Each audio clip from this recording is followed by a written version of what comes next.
Donc, bonjour André Boulay, ça va bien?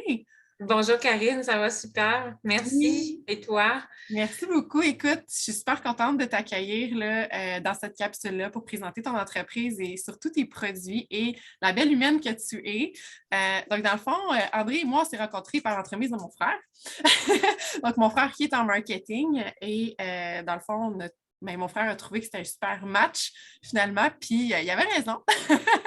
Donc, André Boulay de Dogma. Donc, est-ce que tu veux de te présenter un peu plus et parler de ton entreprise? Certainement.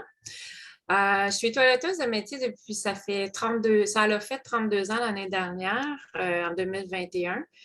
Le pourquoi du dogma, c'est que nous, moi et mon conjoint, dans le fond, on a créé cette compagnie-là. C'est qu'en tant que toiletteuse, on a des... Veux pas, vu qu'on a toujours les mains dans l'eau, souvent, on vient les mains secs. Puis, j'ai jamais eu vraiment de produit assez, pour dire naturel, pour faire en sorte que c'est aussi doux pour mes mains. Fait que si c'est pas doux pour mes mains, on s'est dit, quand même, l'animal qui vient fréquemment, c'est pas mieux pour lui. Fait que tranquillement, pas vite, mon conjoint, lui, il fait du l'aiguisage mobile dans les salons de toilettage. Il distribuait des produits pour d'autres compagnies. On s'est dit pourquoi on n'aurait pas notre propre ligne. Alors, en association avec Enzo Herboris et notre référence en cosméto, en zoocosmétologie ici au Québec, l'école L'Art au poil, on a pris une gamme qui existait déjà, mais on l'a comme adaptée parce que c'était une gamme plus de tous les jours. Puis nous, notre but, c'était de l'adapter pour le toiletteur, pour les toiletteurs qui l'utilisent à tous les jours, qui ont toujours les mains dedans. Fait que, en partant de ce principe-là, ben, on a comme changé des ingrédients, on a rajouté et on a créé beaucoup d'autres produits parce qu'aujourd'hui, notre gamme contient, elle compte, je ne les ai pas comptés dernièrement, mais plus de 35 produits, puis on est toujours en constante évolution, puis à l'écoute de nos clients pour savoir qu'est-ce qu'ils ont besoin. Le problème est toujours de garder ça naturel. On se fait souvent demander, avez-vous des produits contre les puces? Pas encore. On y travaille très fort. On m'a dit dernièrement que dans le domaine du naturel, on aurait peut-être découvert quelque chose. Et alors, peut-être pour 2022, on ne sait pas encore. Pour les moufettes, c'est la même chose. Rester dans le naturel, mais être capable de vraiment que ce soit efficace. On ne veut pas juste quelque chose qui effleure, on veut quelque chose d'efficace. Donc, c'est pas toujours évident de rester dans le naturel, mais encore là, on a peut-être une petite nouvelle pour 2022. Oh! Puis toujours, on écoute nos clients, on regarde ce qu'ils aiment. Je sors tout fraîchement d'une formation encore en zoo cosméto parce que c'est toujours en innovation. On veut toujours avoir les nouvelles découvertes. Il y en a tout le temps, c'est fou.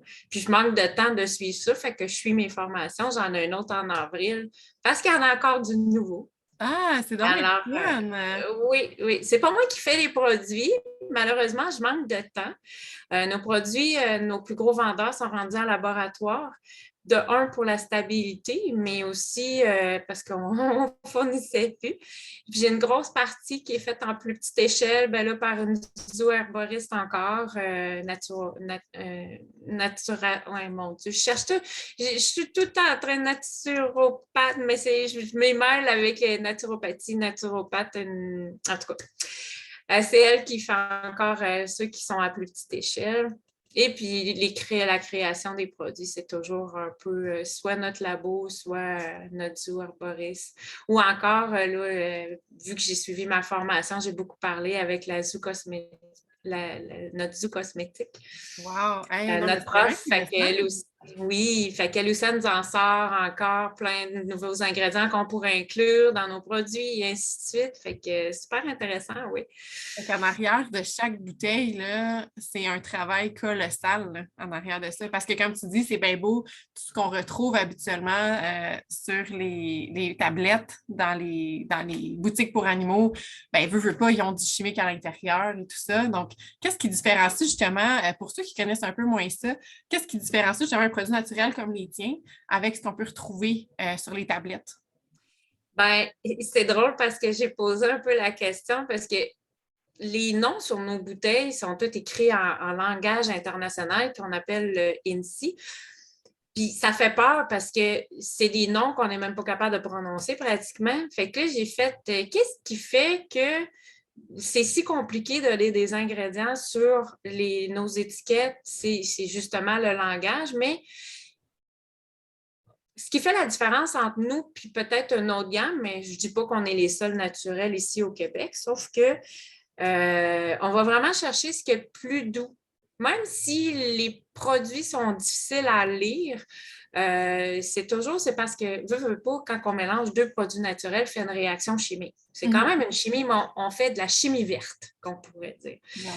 C'est ce qui fait la différence avec la plupart des produits. Souvent, tu vas dans des produits, tu vas voir si c'est, mettons, 100% naturel sans que ce soit écrit 100% naturel, mais remarque qu'il n'y a aucune réglementation, malheureusement, sur rien ici, autant que ce soit les animaux qu'au Québec. On n'est même pas obligé de tout écrire les ingrédients. Nous, ce qui fait la différence, c'est qu'on les écrit, de un. Et de deux, on ne cache rien. On veut, si le client, il y a quelque chose qu'il ne comprend pas sur un ingrédient, on lui dit, je m'égare un peu, Non, non, pas mais du tout, c'est disons vraiment que c'est ça. C'est ce qui fait la différence, c'est notre chimie verte. Puis on est toujours en constante de vouloir vraiment l'améliorer. Puis pas rien que ça, c'est parce que souvent, depuis la COVID, on a un petit peu des fois de la difficulté à avoir une matière première. Fait qu'il faut trouver une alternative encore là. Et nos produits sont malheureusement testés sur les animaux. Oui, mais vu que c'est naturel, Mais dans le sens qu'on a reste pas très le bien choix. sur les miens.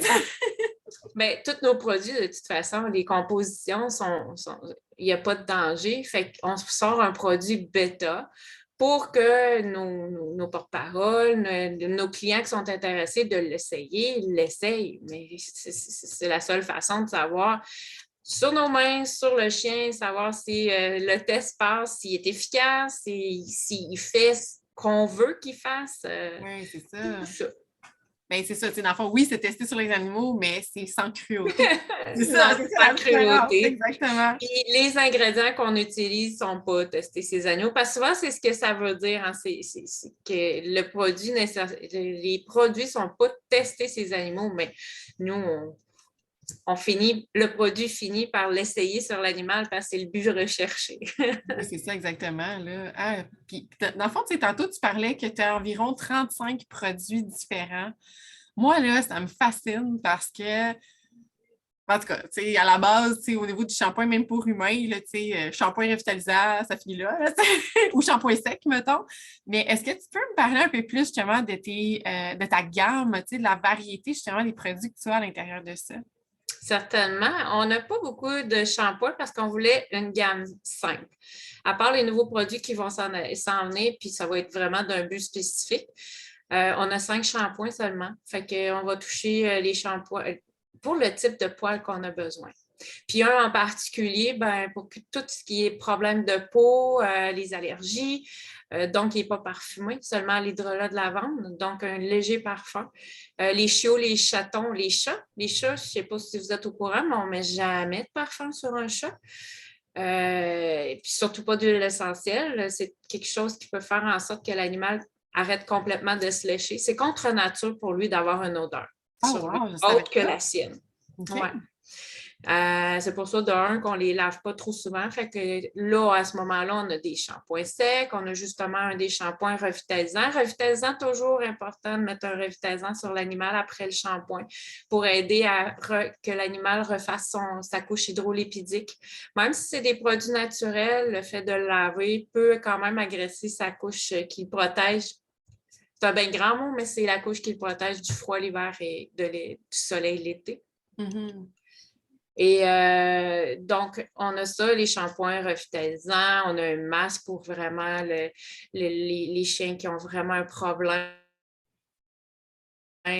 au niveau d'un poil sec. Il a été rasé, il n'aurait pas dû. Souvent, c'est ça pour aider à la repousse.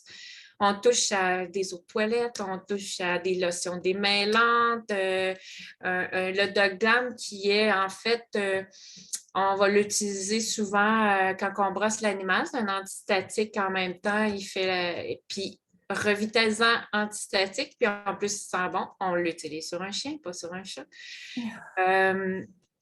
Ensuite, les lotions oreilles, lotions yeux. Et on a aussi un petit onguent, genre de petit polysporin, mais naturel. Un pour chien, un pour chat, parce que le chien, il contient des huiles essentielles, le chat, il n'en contient pas. Mais il fait la même job, il est à base d'argent colloïdal.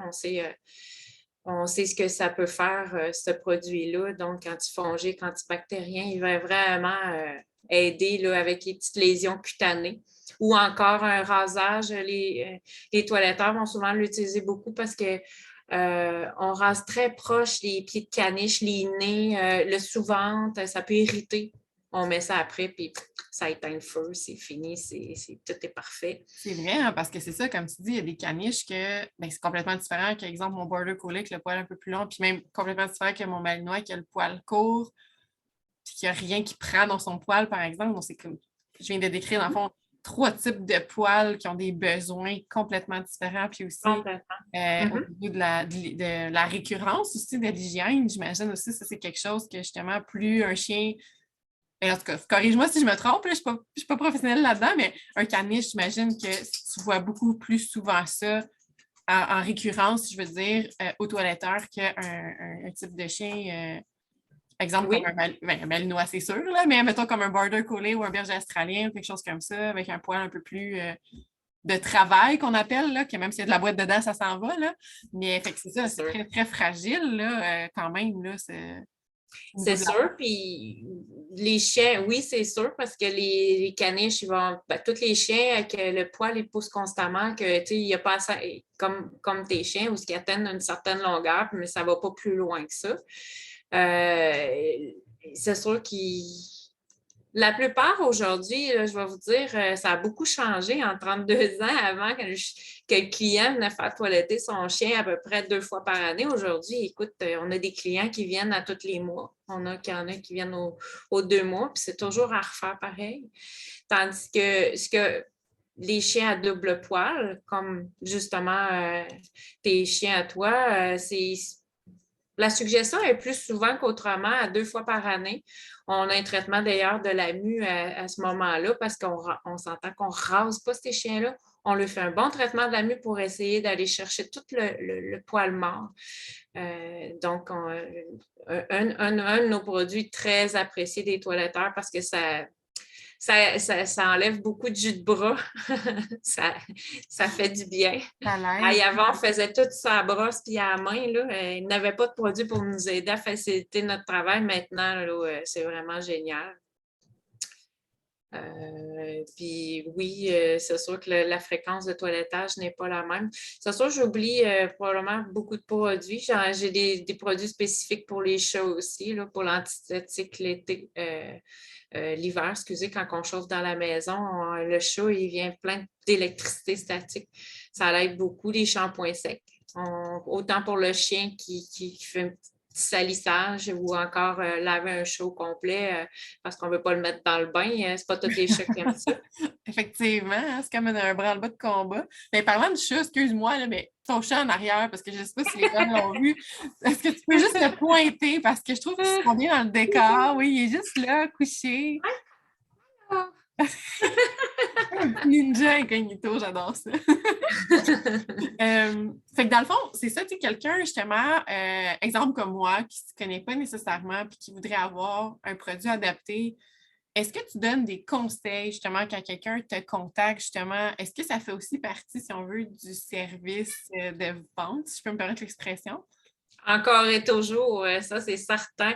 Les gens m'écrivent via Facebook ou encore passent par mon site web puis ils vont m'écrire un courriel. Je suis toujours au téléphone aussi. C'est sûr que je ne peux pas toujours répondre, mais on laisse un message, je réponds, je rappelle rapidement. C'est toujours aucun problème. Je suis toujours là pour répondre. Oui, j'ai beaucoup parlé des toiletteurs, mais si le produit est bon pour les toiletteurs, c'est bon pour monsieur, madame, tout le monde qui s'attend de toiletter son chien à la maison. Exactement. Puis j'imagine que tes produits aussi rendent ça plus facile et plus agréable en même temps, sachant que tu as le bon produit.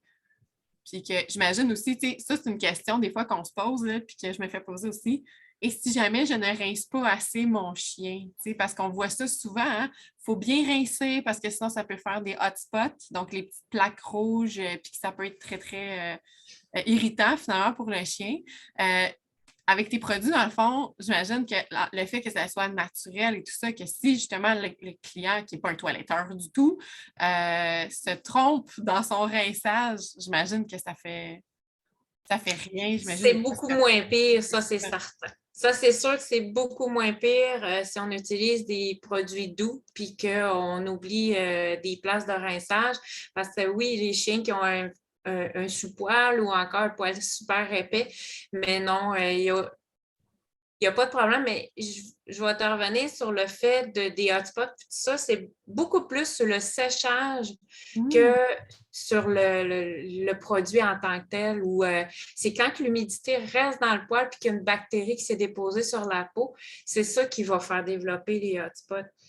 Pour ça qu'on souvent, les chiens qui sont tendance, parce qu'il y en a qui vont aller dans le lac tout l'été, ils n'en ont pas de problème. J'ai déjà eu une Golden, moi, puis à chaque fois qu'on allait au chalet, c'était quand même possible de l'empêcher d'aller dans le lac, sauf qu'elle avait tendance à faire des hotspots.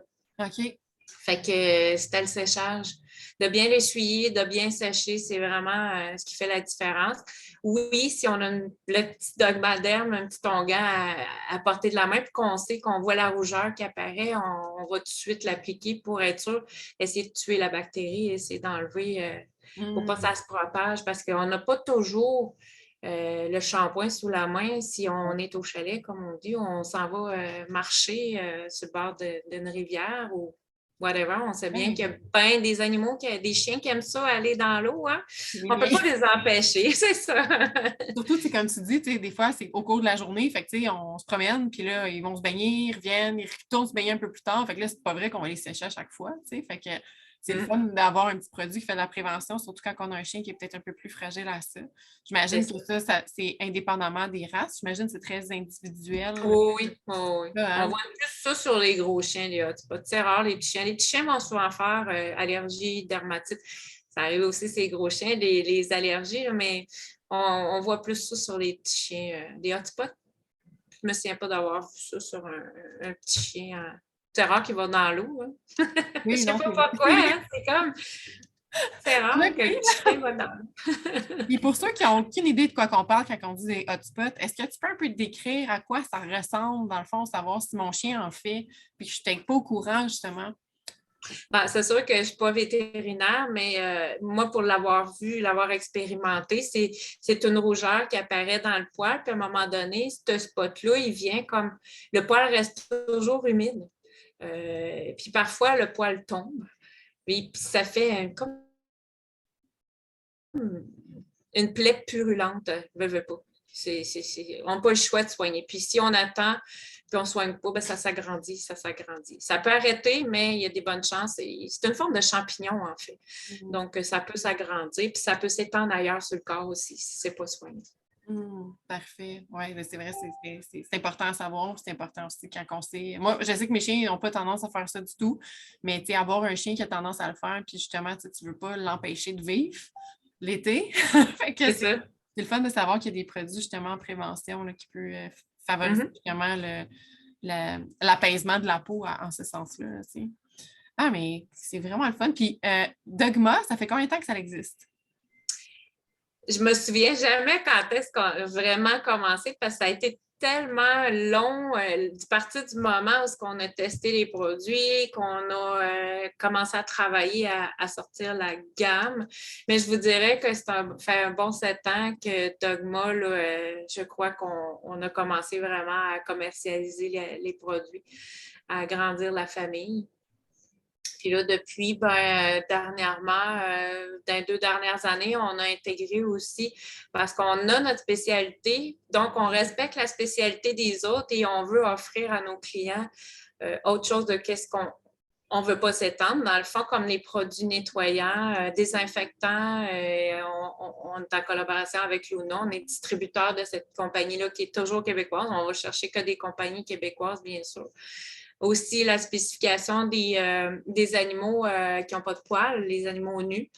On est distributeur de naturopathes qui sont des produits justement pour les sphinx, les chiens chinois à crête. Ceux qui ont besoin, eux autres, ils peuvent pas prendre mes produits. Pas que c'est mauvais, mais c'est pas ce qu'ils ont besoin. Eux autres, ils ont besoin d'être réhydratés, ils ont besoin de se faire enlever les points noirs, d'éliminer le sébum et ainsi de suite. Puis aussi, on a une distribution de produits de suppléments alimentaires de nature. C'est une autre compagnie qui s'appelle Naturopathe aussi, mais différent. De suppléments alimentaires, on va toucher aux levures de bière, tout ce qui est la flore intestinale, là, vraiment des très bons produits. Wow, ouais, c'est vraiment complet. C'est fou comment c'est tellement intéressant. Tu sais, c'est comme le vin, je trouve. Hein? Quand tu commences à t'intéresser puis à t'informer, ça ne s'arrête jamais. Puis un peu comme tu l'as dit au début, tu es constamment en apprentissage aussi. Donc, c'est fascinant. Ben, crème. À quel endroit, donc quelqu'un qui veut entrer en contact avec toi, donc là, va pouvoir entrer en contact avec toi via la communauté Un chien parfait pour moi, avec mon service. Mais autrement, justement, si quelqu'un veut voir tes produits, si justement tu as des questions à te poser, c'est quoi le meilleur endroit pour trouver ces informations-là? Notre site web, bien sûr, qui est au dogmanature.com. Malheureusement, je n'ai pas réussi à avoir Dogma tout court, donc c'est dogmanature, tout d'un mot.com, ou encore sur notre page Facebook. Là, à ce moment-là, vous pouvez l'avoir juste à Dogma, ou encore, s'il ne sort pas, c'est dogma.nature. Je ne me souviens plus comment faire des recherches sur Facebook. Je ne suis pas très Facebook, mais je suis toujours là si j'ai des questions via ma page, aucun problème. Ah, super. Est-ce que tu avais autre chose à ajouter? Non, vite de même, c'est pas mal fait le tour. Je ne sais pas si Oui, toi, tu avais d'autres questions. ben, on a couvert énormément. Merci beaucoup. Je trouve ça super intéressant. Puis, Crème, au plaisir de partager plein de choses avec toi dans la communauté. Je suis contente. On a une philosophie qui se rapproche beaucoup, puis j'aime ça, moi, Vraiment, m'associer vraiment. avec des gens qui me ressemblent. Ah oui, ça, je pense qu'on est tombé dans le mille. Ben, merci beaucoup, André. Ça me fait plaisir.